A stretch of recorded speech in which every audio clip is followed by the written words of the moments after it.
सत्ताधारी सभागृह चालू देत नाही हे फार आश्चर्यजनक आहे असं संजय राऊतांचं म्हणणं आहे। उलटा चोर कोतवाल को डाटे अशी परिस्थिती संजय राऊत यांची झालेली आहे, विरोधी पक्षाची झालेली आहे। गेले 10 दिवस सभागृहाच्या बाहेर आणि सभागृहामध्ये गोंधळ घालण्याचं काम विरोधी पक्ष करत आहे आणि उलटा आरोप करतायत की सत्ताधारी त्यांना बोलून देत नाही। विरोधी पक्षाला हे सभागृह चालून द्यायचं नाही आहे, केवळ गोंधळ घालणं, वेलमध्ये जाऊन आरडाओरड करणं आणि बाहेर नौटंकी करणं अशा पद्धतीचं काम विरोधी पक्षाकडनं होत आहे। लाजिरवाणी गोष्ट आहे की ज्या गांधी घराण्याचा परंपरा सांगितली जाते, संविधानात बचाव म्हणून आरडाओरड केली जाते, त्या संविधानाने दिलेले हक्क न वापरता केवळ आरडाओरड करणं आणि सभागृहात गोंधळ घालण्याचं काम विरोधी पक्ष करत आहे। आणि संजय राऊत म्हणतात की सत्ताधारी बोलून देत नाही, उलटा चोर कोतवाल को डाटे अशी परिस्थिती विरोधी पक्षांची झालेली आहे।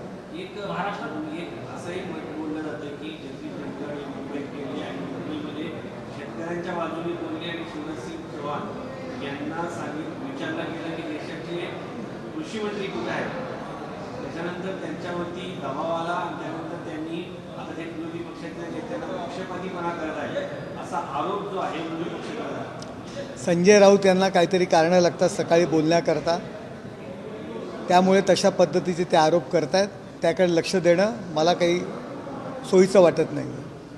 राज्याचे मुख्यमंत्री मुख्यमंत्री होती दिल्लीत येत आहे, काय घडामोडी होत आहेत? अजूनही दोन्ही उपमुख्यमंत्र्यांना खाते वाटप झालेलं आहे। हे बघा, उपमुख्यमंत्री बिना खात्याचे आहेत। हे बघा, पंतप्रधान नरेंद्र मोदी यांना भेटायला सदिच्छा भेट द्यायला मला सुद्धा आपल्याकडनंच या गोष्टी आता कळत आहेत। महायुती भक्कम आहे, कुठल्याही पद्धतीचा वादविवाद आमच्यामध्ये नाही आहे। जर येत असतील तर माननीय पंतप्रधान नरेंद्र मोदीजी अमित शहा यांना भेटण्याकरता येत असतील, त्यांच्या शुभेच्छा त्यांचा आशीर्वाद घेण्याकरता येत असतील। महाराष्ट्रात ऑपरेशन लोटस केलं जाऊ शकतं अशा पद्धतीने चर्चा सुरू झाली आहे। महाविकास आघाडीमधील अनेक खासदार राजीनामा देण्याच्या देखील तयारीत नाही, ते भाजपच्या संपर्कात आहेत अशी चर्चा सुरू। काय होतं? अनेक खासदार आमदार भाजपाच्याही संपर्कात आहेत आणि आमच्याही संपर्कात आहेत।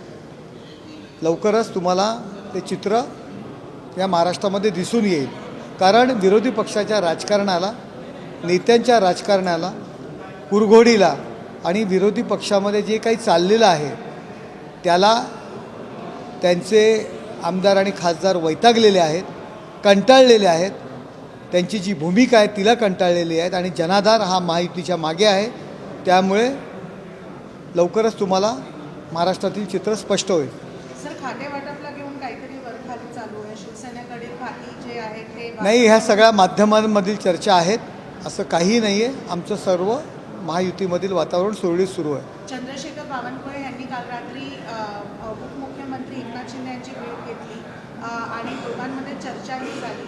नेमकं या भेटाभेटी होत आहेत, 5 दिवस झाले आहेत, अजून मंत्रिमंडळाचं गठन हा प्रश्नचिन्ह आहे। या महाराष्ट्र राज्यामध्ये शिवसेना, भाजप, राष्ट्रवादी, अजितदादा यांची महायुती आहे, सरकार आहे।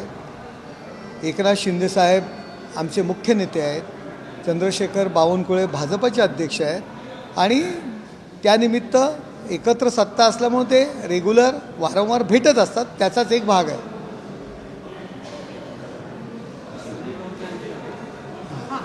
सर, संदीप राऊत जे उर्फ बाबा राऊत जे आहेत, संजय राऊतांचे भाऊ आहेत, त्यांनी फेसबुक पोस्टवरून एक आरोप केला आहे की एकनिष्ठ शिवसैनिक जे आहेत त्यांच्यावरती अन्याय होतो। उद्धव बाळासाहेब ठाकरे या सेनेमध्ये जी लोक पदाधिकारी जे आहेत त्यांच्या मागे असतात त्यांना काही ना काही मिळतं, पण बाकीचे जे शिवसैनिक आहेत त्यांना काहीच मिळतं। काही चुकीचं ते बोललेले नाही आहेत। उधर लेना बैंक आहे, जो देत असतो त्याचा विचार केला जातो, हे संजय राऊत यांची घरातील व्यक्ती बोलते. यावरून आपण सगळ्यांनी समजावं. मध्यंतरीच्या काळात हेच राऊत आणखी वेगळ्या पद्धतीने आरोप करत होते, जे स्वतःच्या भावाला आपल्या ताब्यात ठेवू शकत नाहीत. त्यांच्याबद्दल मी काय बोलू, त्यांचा घरातील अंतर्गत प्रश्न आहे आणि मला असं वाटतं की त्यावर प्रतिक्रिया देणं मला उचित वाटत नाही. परंतु संदीप राऊत यांनी सत्य परिस्थिती मांडलेली आहे. संजय राऊतांकडनं याचं उत्तर अपेक्षित आहे.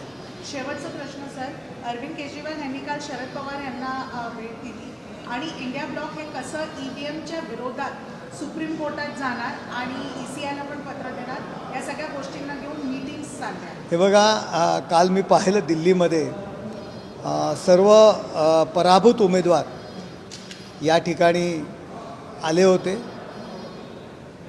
केवळ आपला पक्ष वाचवणं,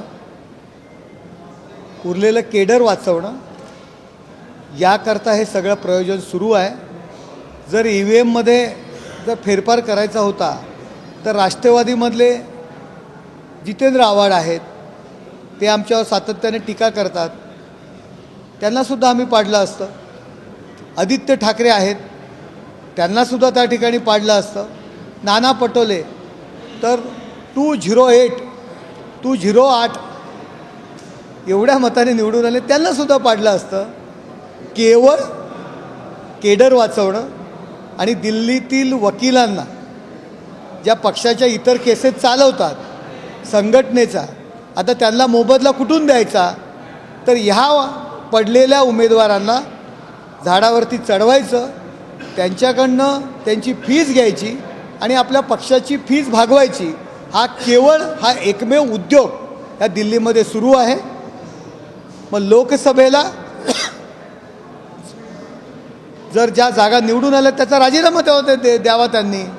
जर EVMमध्ये घोटाळा आहे तर लोकसभेला सुद्धा आम्ही तेच केलं असतं.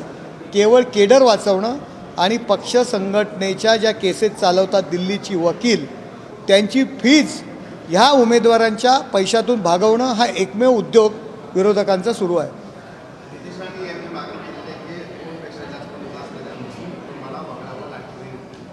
ही त्यांनी जी मागणी केलेली आहे नितेश राणे यांनी मुस्लिम कुटुंबांना वगळावं असं नाही म्हटलेलं आहे. 2 पेक्षा अधिक जर मुलं असतील तर त्यांना लाडकी बहीण योजनेतनं वगळावं अशी मागणी केलेली आहे. ही मागणी महाराष्ट्रातनं पुढे येते. पक्षातील नेते, महायुतीचे नेते यासंबंधी निर्णय घेतील. यावर प्रतिक्रिया देणं मला उचित वाटत नाही.